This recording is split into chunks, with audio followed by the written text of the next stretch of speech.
You'll see this nowhere else in the world. This is why I love Southern California earth moving. Nothing better than this.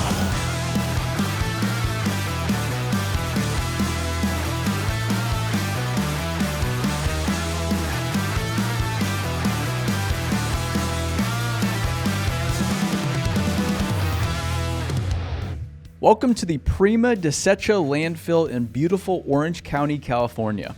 Growing neighborhoods mean growing landfills, and growing landfills mean serious earth moving, which brings us to the star of today's program, Sukut Construction. Founded as a local grading company in 1968, Sukut is today one of the finest earth moving construction and equipment companies I've seen anywhere in America. Not only are they good at building stuff, but they also have one of the largest fleets of scrapers anywhere worldwide. And we're about to tell you everything you need to know about how these monster machines work.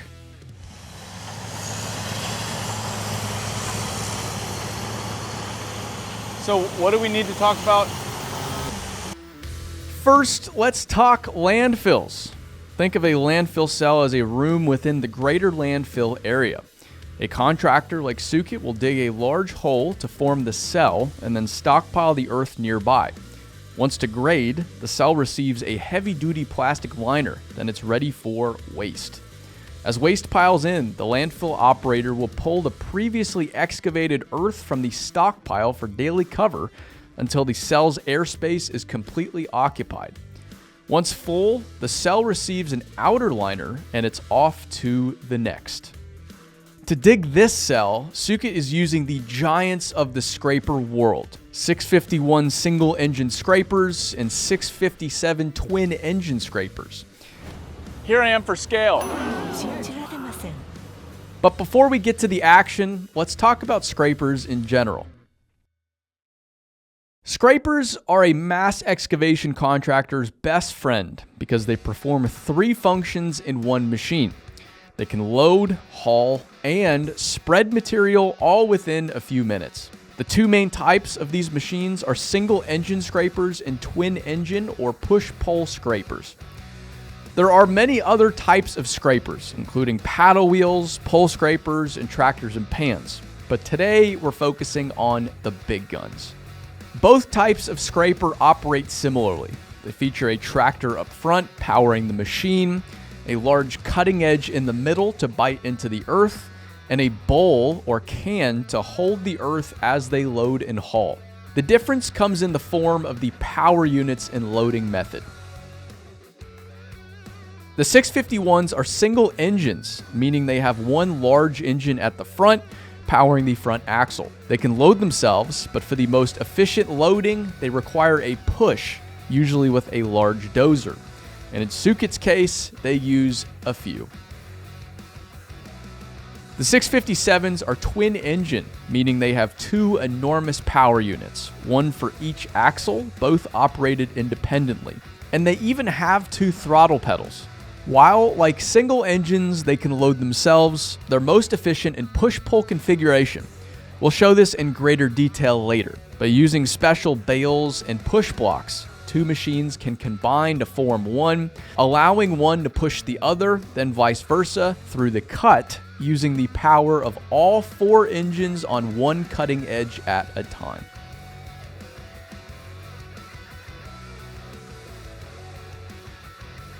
With the nuts and bolts covered, let's get out to the field.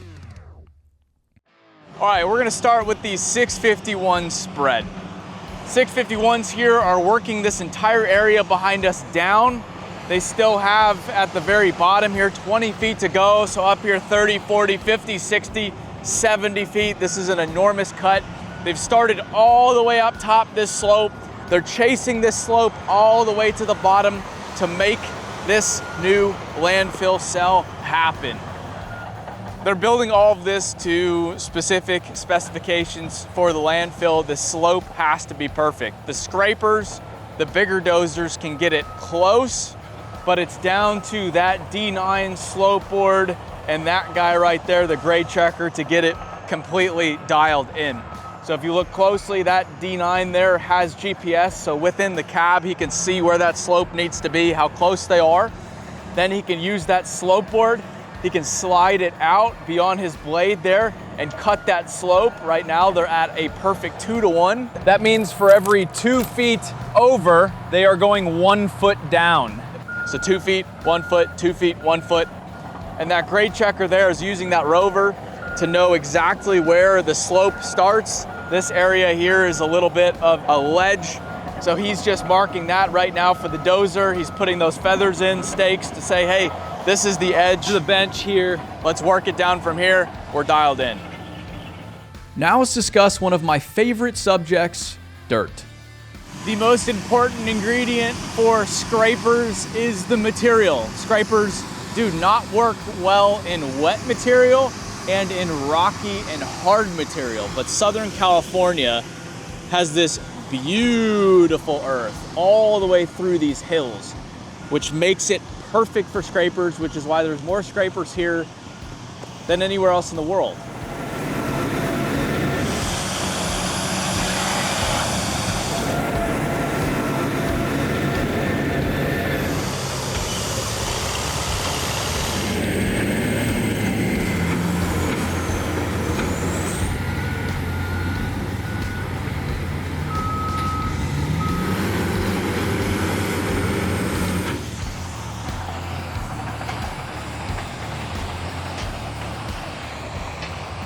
Let's talk speed. The faster you can load that scraper and get it on its way to the fill, the better, the more money made, the faster this job comes together.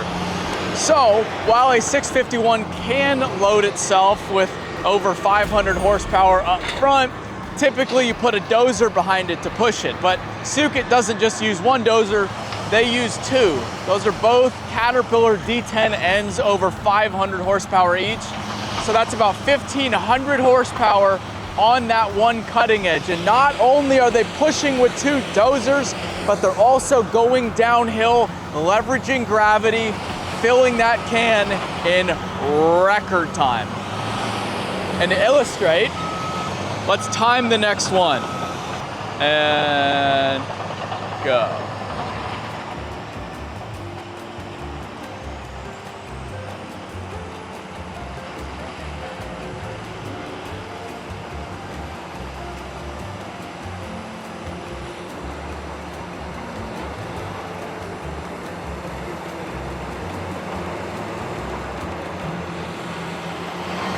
"20 seconds. That's pretty good.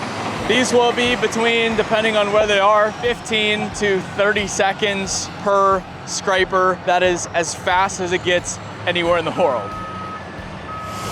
And if you're wondering at home if it's loud, it's loud.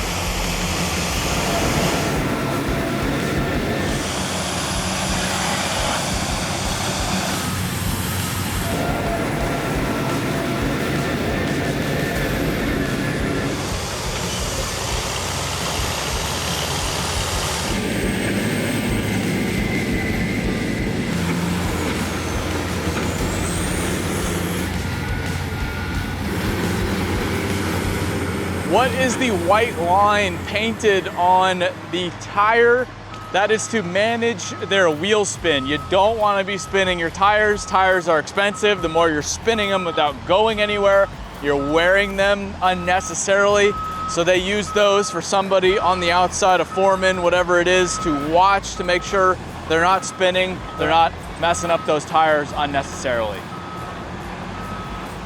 The scrapers go where the dozers are. So the dozers just set up, they're waiting for the next scraper where they want the scraper to pull in from. So the scraper will pull right in front of that first dozer there, and they'll start working their way down the cut. It's a incremental approach. So they'll start up at the top of the cut. They'll start working the scrapers through the cut all the way down to take a few feet at a time to keep that slope so they can get the scrapers through here as quickly as possible. And then once they're down at the bottom, they'll back all the way back up like they just did and start working their way down again, slice by slice by slice, until this entire hillside is out of the way. That's the way they load. Now let's talk about the push cats. The dozers here are built to push. A lot of people ask why the blades on these push cats, that's what they're called, nicknamed push cats, why the blades on the push cats are so small. It's because they're built specifically for pushing, for making contact with that push block on the back of each 651. And then they also have a push block on both tractors. So that blade, it's called a cushion blade. There's 2 springs behind it. It'll gently, or in theory, gently make contact with the scraper. And then that second 10 will gently make contact with the first 10, everything pushing in unison. And both machines have push blocks on the back of them, so they can switch out as needed.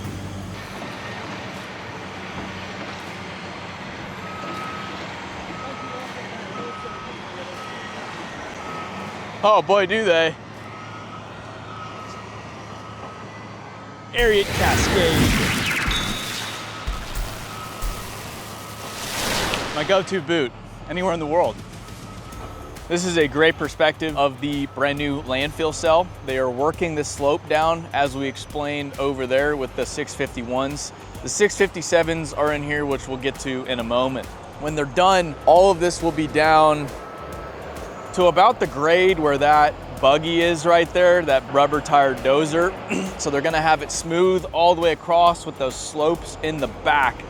All of this will then get a HDPE, high density polyethylene, basically a heavy duty plastic liner. And then this is where they will be dumping waste for the next many years. All of this area will then be filled with waste. This dirt that they're stockpiling at the fill, we'll see that later, will be brought in here for daily cover every day. Waste will be placed in here, compacted, covered with dirt as they build it all the way up, and then they'll line the outside of it. They'll cover everything with dirt, and everything they're removing here will once again be there, but just filled with the waste. Real quick here, we've got this dozer preparing the 657 area here, and also just knocking down any piles, moving any rocks out of the way to keep those big, hungry 657s that are just pigging out right there, moving through here as quickly as possible. Now that we've checked out the 651s, let's head over to the 657s in push-pull configuration. Now for the push pulls. Every time I've posted one of these on the internet, photo, video, everybody asks what the heck's going on. And that is why we are here, to show you all how they work. So we have 2 657s coming into the cut right now. They're E models, older scrapers, a few decades old, still hogging dirt just as good as they did when they were brand new. The first scraper has its cutting edge on the ground and it's filling up right now. As the first scraper is cutting, the rear scraper is pushing. They're called push pulls for a reason. Now the first 657 is full. He's picking up his cutting edge. He's closing the apron to secure that load. And as he's doing that, the second scraper lowers his cutting edge onto the ground while the first scraper starts to pull with that bale system there. The second scraper through, filling it up nice and fast. It is amazing to watch. It's much faster than if these scrapers tried to load themselves, because you have 4 engines, they're twin engines, 1 engine up front, 1 engine on the back on 1 cutting edge. So that's about 2,000 horsepower on 1 cutting edge, filling that and getting those scrapers off to the fill. For you astute observers, you may have seen these guys in the background and thought, wow, there's a flash sale on D11s. Not exactly. Let's explain what's really going on here. While it may appear that they're having a flash sale today with D11s and D10s, that's not what's happening. Those wacky, wavy, inflatable, arm flailing tube men are to scare the birds away, because if the birds go and nest in the machines, which they do, they cannot move those machines. Real quick here's another parked up push cat that they're not using today. They'll be using it tomorrow. This is the block. Behind, underneath the block, you'll see 2 springs. So as a second push cat comes up here and pushes against this block, it'll compress, cushioning that push. not jolting the machine as much, not putting all of that force through the second tractor as fast.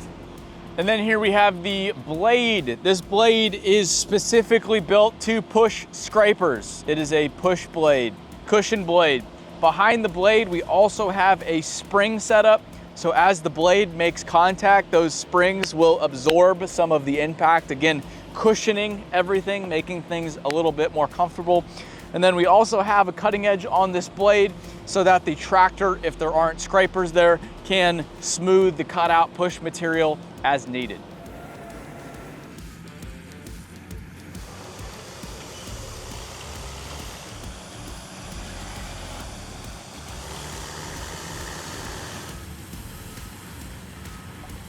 Let's head to the laydown yard to see these machines a little closer.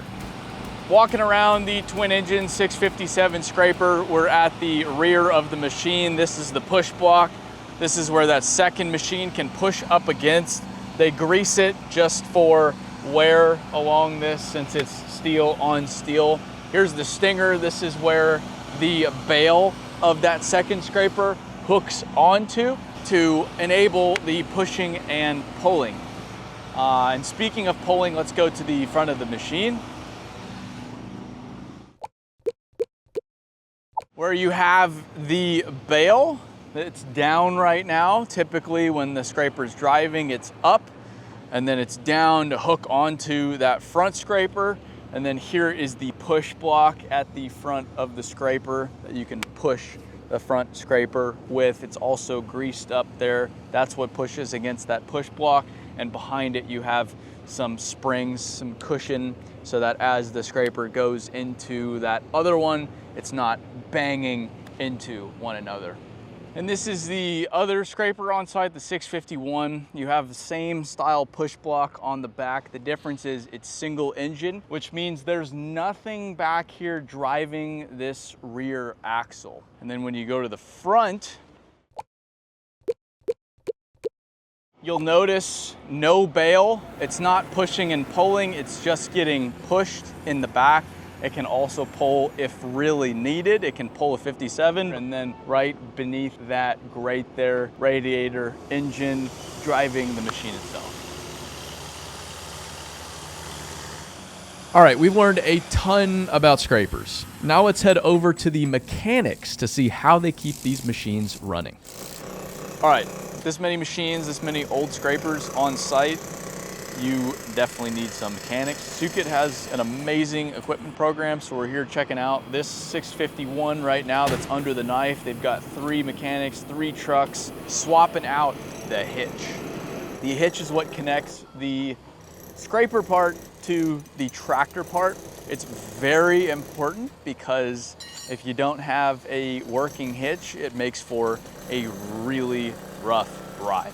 Over here, they have the new hitch. So this is what they pulled off here, and this is what they're putting on. Sukut has an incredible equipment program. They do all of this themselves. They build all of this at their equipment shop, and then they have amazing technicians here. There's 3 guys, 3 trucks working on this project out in the field, making it happen. All right, while we drive to the fill, let's cover some site facts. Total yardage on this project is 9 million cubic yards of earth that Sukut is moving. The scraper spread daily moves about 18,000 yards of material every single day.